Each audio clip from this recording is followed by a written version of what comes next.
अस्सलाम वालेकुम, मैं इमदाद सुमरो। मंझधार में फंसी इत्तेहादी हुकूमत ने मुश्किल से निकलने के लिए मुशावरत का आगाज़ कर दिया है। वज़ीर आज़म शहबाज शरीफ ने इत्तेहादियों के साथ राब्ते कर लिए हैं, सर जोड़ लिए गए हैं। और दूसरी तरफ साबिक़ वज़ीर आज़म इमरान खान के इस्टेब्लिशमेंट के साथ बिगड़े ताल्लुकात को बहाल करने की भी कोशिशें की जा रही हैं। और इमरान खान से सबूत मांगे गए हैं।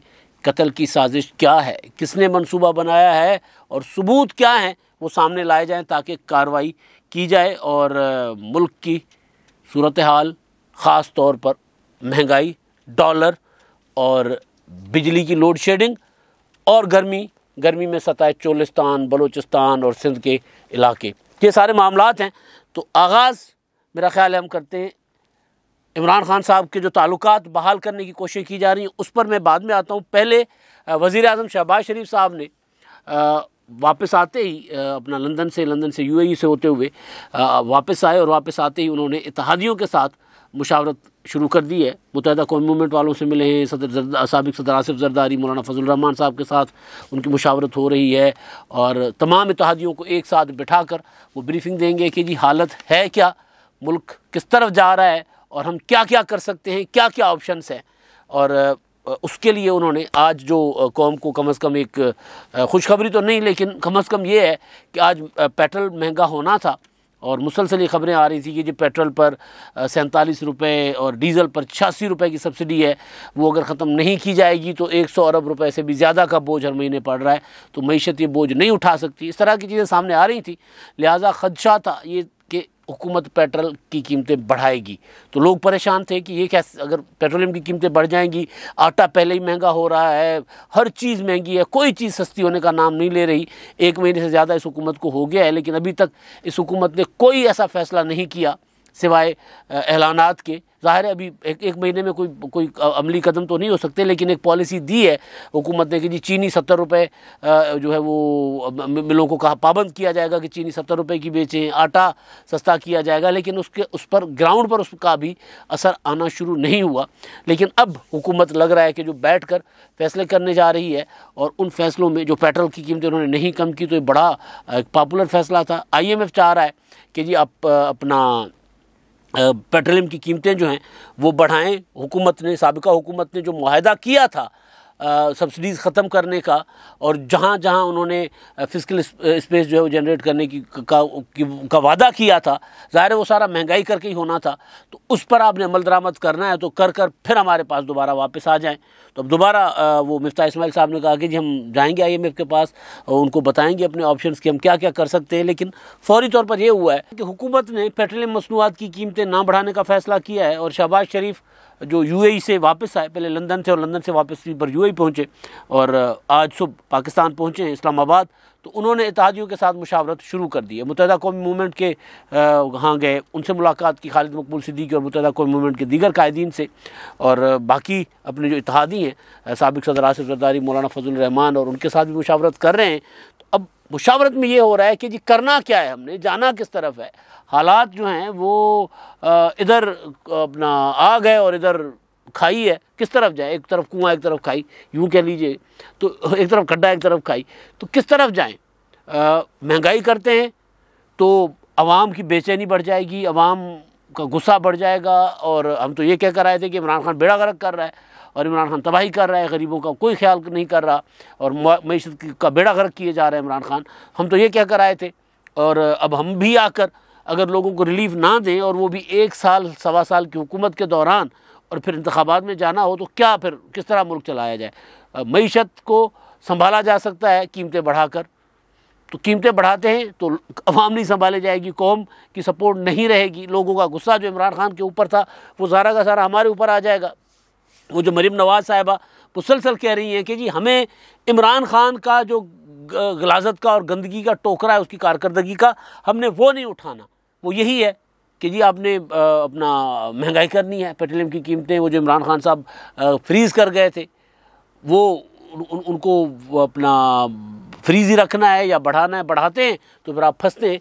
तो ये हुकूमत के पास एक अपना ये मसला है। और दूसरा ये कि अगर कीमतें नहीं बढ़ाते तो मईशत कंगाल हो रही है, अपना IMF वो ताउन करने को तैयार नहीं है। तो किस तरफ जाया जाए, तीसरा ऑप्शन है कि फिर ये है कि जी जो इंतखाबात की तरफ जाया जाए, फिर निगरान हुकूमत बनाए और इंतखाबात की तरफ जाए। निगरान हुकूमत ने जो कुछ मैनेज करना हो चीज़ें कर ले और उसके बाद फिर 5 साल का मैंडेट लेकर आए लोगों से, और 5 साल का मैंडेट अगर लेते हैं तो पहले 1.5-2 साल मुश्किल फ़ैसले करने के बाद लोगों को रिलीफ देना शुरू कर दें, तो फिर मुमकिन हो सकता है। तो ये सारी चीज़ें इत्तेहादियों के अपना उसमें है मुशावरत का हिस्सा, मुशावरत का एजेंडा है। और उसमें सबसे अहम चीज़ कि अगर इंतखाबात में जाया जाए तो फिर इलेक्शन इस्लाहात जो हैं उसको फ़ौरन इलेक्शन इस्लाहात की तरफ फ़ौरन तवज्जो दी जाए, क्योंकि अब आज 16 मई है, मई का आधा वक्त तो ख़त्म हो गया।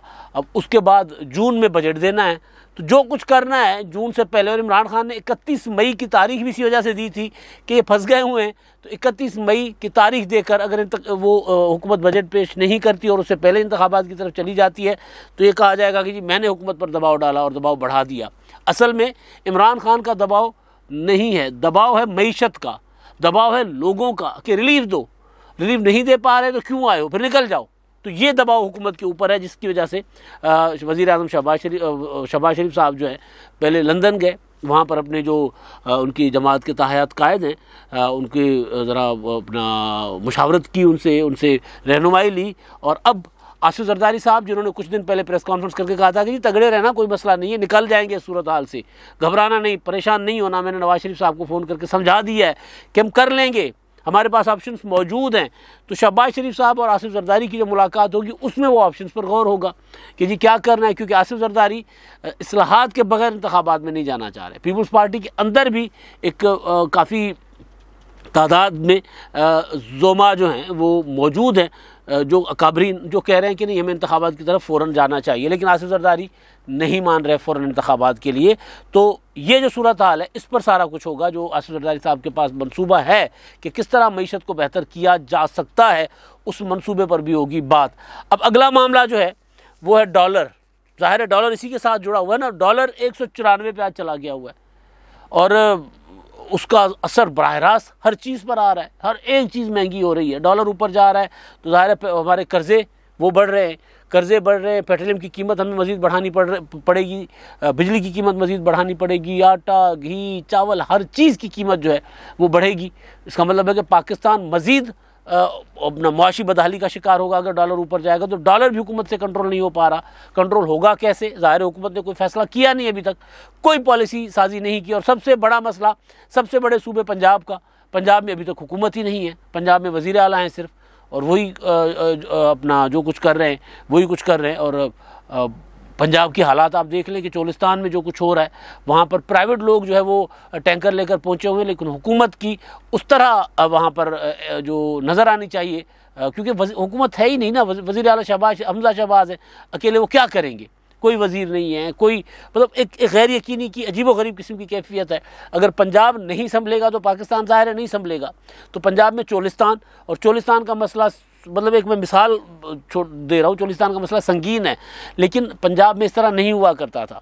पंजाब में ये होता था कि अगर कोई ऐसा कोई इशू आता था तो फ़ौरन हुकूमत मुतहरिक हो जाती थी।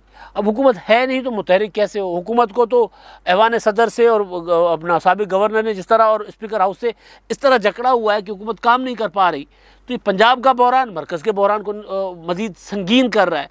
तो बहरहाल अब जिन्होंने पंजाब का बहरान पैदा किया है वो अब इमरान खान साहब के मामलात इस्टेब्लिशमेंट के साथ ठीक करने की कोशिशें कर रहे हैं। लेकिन उससे पहले जो इमरान खान साहब का मसला है सिक्योरिटी का, इमरान खान साहब ने दावा किया था कि जी उनके ख़िलाफ़ उनको कत्ल करने की साजिश की गई है, और कत्ल करने की साजिश का उन्होंने फिर तरीका भी बता दिया कि जी वो जहर देकर, सिर्फ ऐसा कोई जहर होता है जो जहर दिया जाता है फिर बंदे को हार्ट अटैक हो जाता है और बंदा मर जाता है, पता ही नहीं चलता। तो ये अब ये ऐसा कत्ल का अंदाज़ है कत्ल का कि मतलब वो उसमें पोस्टमार्टम में भी साबित नहीं होगा कि किसी ने किसी को कत्ल किया या कुदरती हार्ट अटैक हो गया। तो ये ख्वाजा साद रफ़ीक साहब ने ट्वीट किया कि इमरान खान साहब के दिमाग में शैतानी आइडियाज़ जो है ना अर्तुगरुल ड्रामे देख कर आते हैं, ऐसा कुछ कोई साजिश ऐसी नहीं है। बहरहाल मैं बार बार ये कह रहा हूँ, पहले भी कहा था अब भी कह रहा हूँ कि इस मामले को संजीदा लेना चाहिए। मामला इतना आसान वो नहीं है कि इमरान खान साहब ने कह दिया तो उनका सियासी तौर पर मजाक उड़ाया जाए। इमरान खान साहब हुकूमत के लिए ज़ाहिर है बहुत बड़ा मसला है। इमरान खान साहब के जलसे भी हुकूमत के लिए मसला है, और इमरान खान साहब के ख़िलाफ़ अगर कोई इस तरह की कोई साजिश होती है, अगर वो और उनके पास कोई पहुंच भी जाता है यहाँ तक, या उनके ऊपर कोई अटैक भी हो जाता है, कोई छोटी मोटी चीज़ हो जाती है, तो हुकूमत के लिए बहरहाल वो सबसे बड़ा मसला होगी, इमरान खान से भी ज़्यादा। इमरान खान साहब को अल्लाह से तंदुरुस्ती ज़िंदगी दे, अगर हल्की फुल्का उनकी गाड़ी के पास कोई पटाखा भी फट गया तो हुकूमत के लिए प्रॉब्लम क्रिएट हो जाएगी। तो इमरान खान साहब ने जब ये इंकशाफ किया कि उनको कत्ल करने की साजिश की गई है, उन्होंने वीडियो रिकॉर्ड करवा के रख ली है, अगर उनको कुछ हुआ तो फिर वो वीडियो मंजर आम पर आएगी। फिर उसमें उन्होंने सब के नाम लिए हैं जो जो उनको कत्ल करने में मुलविस हैं, उन सब के नाम उन्होंने ले लिए।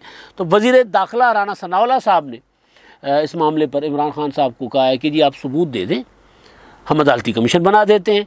सबूत अगर आप नहीं देंगे तो फिर ये समझा जाएगा कि जिस तरह आप अमरीकी साजिश वाला मामला जो है ना, एक अपने सियासी मकासद के लिए एक साजिश का एक अपने वो बना लिया है, जहनी क्या होता है, ख़ुद से ही अपने तख़य्युल से एक साजिश बना दी है।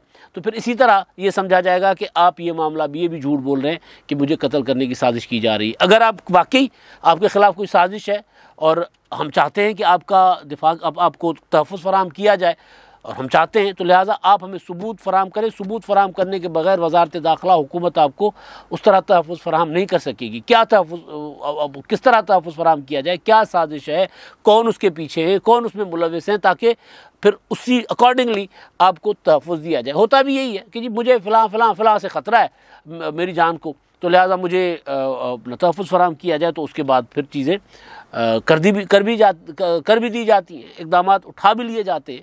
वज़ारत दाखिला ने अदाद शुमार जारी कर दिए। जो ब्रेकअप दिया है वज़ारत दाखिला ने, उसके मुताबिक इमरान खान साहब को जो बनी गाला के ऊपर जो सिक्योरिटी ये मूवमेंट से हटके है, FC के 72 अरकान, खैबर पख्तूनख्वा पुलिस के 36 अरकान मतलब एहलकार, गिलगित बल्तिस्तान पुलिस के 9 एहलकार, और एक प्राइवेट सिक्योरिटी है उसके 26 एहलकार हैं। अस्करी सिक्योरिटी है, प्राइवेट सिक्योरिटी मेरा ख्याल है ये भी, उसके 9 अरकान एहलकार। और उसके अलावा जब वो मूवमेंट में होते हैं, इस्लामाबाद से बाहर जाते हैं या कहीं मूवमेंट में होते हैं, इस्लामाबाद के अंदर भी या बाहर भी, तो इस्लामाबाद पुलिस की 4 गाड़ियाँ उनके साथ होती हैं 23 एहलकार के साथ और एहलकारों के साथ, और रेंजर्स की 1 गाड़ी 5 एहलकार। तो ये इमरान खान साहब की सिक्योरिटी है। तो राना सनाउल्लाह साहब कह रहे हैं कि आपको अगर मज़ीद सिक्योरिटी दरकार है तो आप बता दें, आपको किसी और तरह की सिक्योरिटी दरकार है तो वो बता दें, किस तरह की कत्ल की साजिश हो सकती है, कैसे हो सकती है, आपको क्या क्या शक है, किस पर शक है। वीडियो में आपने जो रिकॉर्ड करवाया है वो हमें वीडियो अगर दे देंगे तो ज़्यादा बेहतर है। और मरीम नवाज़ साहिबा इस पर कह रही हैं कि जी इमरान खान साहब को, राना सनाउल्लाह को कह रही है कि जी उनको नहीं छोड़ना, आपने वीडियो लिए बगैर आपने नहीं छोड़ना इमरान खान साहब को, क्योंकि इमरान खान साहब के लिए ये जो मैं मरीम नवाज़ का निकालना ट्वीट जो उन्होंने ट्वीट किया है वो मैं ज़रा निकालना चाह रहा था। तो उससे पहले राना सनाउल्लाह अपना ख्वाजा साद साहब का जो मैं जिक्र कर गया था मोटा मोटा, वो ज़रा मैं उनका प्रॉपर पढ़ कर सुनाता हूँ आपको, जो उन्होंने ट्वीट किया हुआ है उनके अकाउंट से, वेरीफाइड अकाउंट है। वो कहते हैं, जहर के ज़रिए हार्ट अटैक वाला सस्पेंस से भरपूर शैतानी आइडिया इमरान साहब ने यकीनन मकबूल ड्रामों अर्तुगरुल और उस्मान गाजी से अक्स किया होगा। बहरहाल उन्हें दाद देनी चाहिए, ऐसे साजिशी नज़रियात कभी किसी और को नसीब नहीं हुए। अब यहाँ पर इमरान खान साहब के लिए भी कि वो हुकूमत के साथ इंगेज करे, कम से कम अपनी सिक्योरिटी के मामले पर, या जिन इदारों को वो समझते हैं कि उनको सिक्योरिटी वो इदारे फराहम कर सकते हैं, जिन पर वो एतमाद करते हैं, उनको कम से कम वो इस मामले पर उनके साथ बातचीत करें, बताएं, ताकि इमरान खान साहब की ज़िंदगी जो है वो महफूज रह सके। आगे मरीम नवाज़ साहबा वो कहती हैं, राना साहब इमरान खान से कत्ल की साजिश की वीडियो सबूत लिए बगैर उसको छोड़ना मत, ताकि उसे नए शोशे और झूठ को एक्सपोज किया जाए, ताकि उसके नए शोशे और झूठ को एक्सपोज किया जाए। सिक्योरिटी दें मगर कौम के मुजरिम और सबसे बड़े फितने को उसकी औकात से बाहर मत करें। 4 साल में अवाम के पैसे पर प्रोटोकॉल की जो लत उसको लग गई है वो वही मांग रहा है। यानी मरीम नवाज़ साहबा यहाँ पर थोड़ा सा सियासी हो रही हैं, बल्कि बहुत ज़्यादा सियासी हो रही हैं। वो कह रही हैं कि इमरान खान साहब ये ना सिक्योरिटी वो जो इन्जॉय करते रहे ना प्रोटोकॉल्स, वो उस लत की वजह से ये सारा कुछ ड्रामा कर रहे हैं। लिहाजा उनको सबूत लें, पहले उनसे सबूत लें और उसके बाद उनको सिक्योरिटी वगैरह फराहम कर रहे हैं, वरना इनके इतने नखरे बर्दाश्त ना करें। ये मरीम नवाज़ साहबा कह रही हैं, लेकिन मैं अपनी उस पॉइंट पर कायम हूँ कि इमरान खान साहब को जो सिक्योरिटी उनको अगर ख़दशा है कि उनके ख़िलाफ़ कुछ बड़ी साजिश हो रही है या हुई है, शक भी है उनको, चाहे उनके पास सबूत, ज़ाहिर सबूत तो इस तरह के कोई नहीं होते। हाँ, ये ज़रूर है कि उन्होंने जो वीडियो की है उस वीडियो का वो कहा जा रहा है कि राणा सनाउल्लाह साहब ने भी कहा कि जी वीडियो दे दें, तो उस हद तक ये इमरान खान साहब से बेशक पूछा जाए कि जी आप बताएं आपको कौन कौन किस किस से आपको ख़तरा है, ताकि हम उनका भी बंदोबस्त कर लें और आपकी हिफाजत का बंदोबस्त भी कर लें।